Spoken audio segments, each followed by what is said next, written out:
Hello, I'm Nick Lasky. And I'm Lee Lawrence, and this is our country manager final presentation.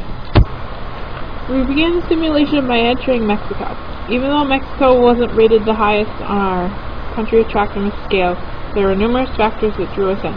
The free trade agreement was one of them, which meant that we got free shipping. The income was fairly evenly distributed. There was a high percentage under the poverty line.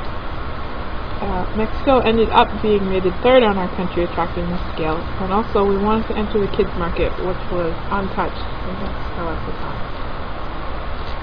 Our second market in selection and entry was Chile. Some of our deciding factors were Mexico was rated number 2 on our attractiveness, low barriers to entry, and high population. After we had such success in Mexico, we decided to enter a similar country with an untapped kids market.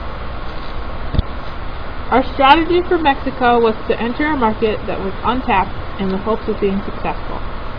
We decided to pursue the following SKUs: white medium tube gel, kids small tube paste, and kids medium tube paste. Initially, we had 100% of the market share up until period 6, when Bright Smiles decided to compete with us and took away 17.2% of the market, leaving us with only 82.8%. For advertising, we ran one ad in Mexico and had a budget of 30 million pesos. We had a promotional budget of 80 million pesos and a sales force expense of 40 million pesos. And we also entered the traditional, self-serve, and hypermarkets in Mexico. We entered Chile in period 3 with SKUs white medium tube paste, white large pump gel, kids medium tube paste. We set aside a promotional budget of 300 million Chilean pesos, and we ran one ad with a budget of 1,275.5 Chilean pesos.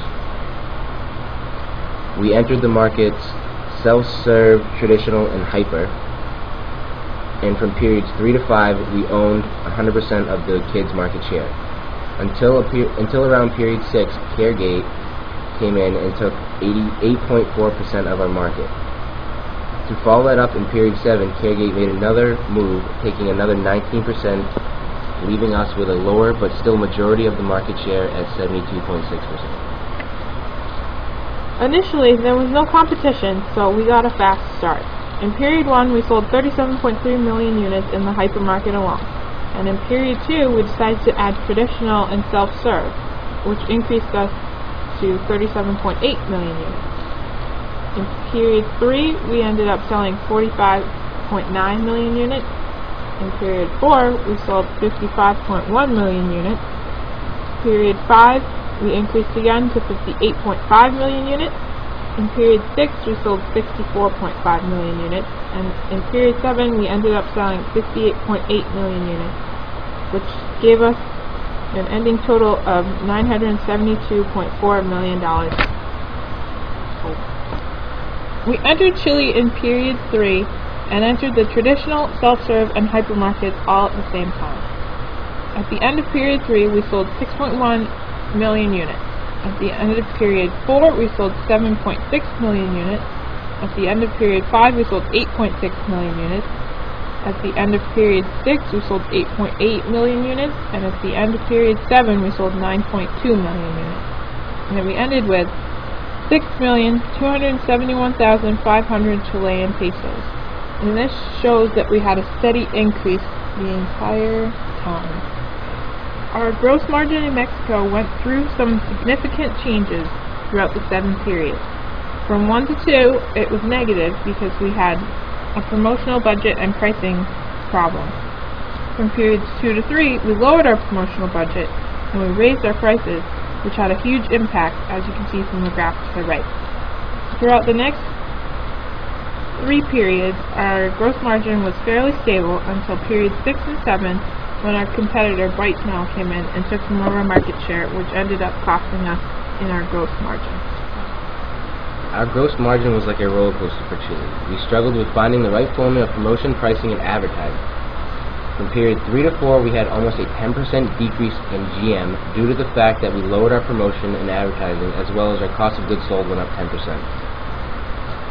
From period 5 to 6, we evened out our prices and maintained an increase in gross margin, until period 7, when a competitor came in and decreased our gross margin 2.9%, leaving us with a grand total of 21.5%.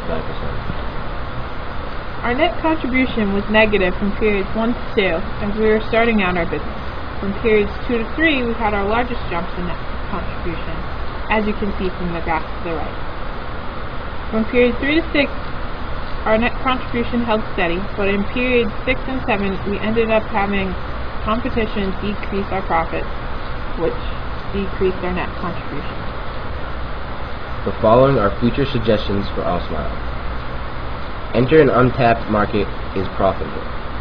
Keep an eye out for up-and-coming competitors. Just because you have the lowest prices doesn't mean you'll make the most money. Keep it simple. You want to integrate with certain countries that have untapped areas instead of trying to go head-to-head with big competitors.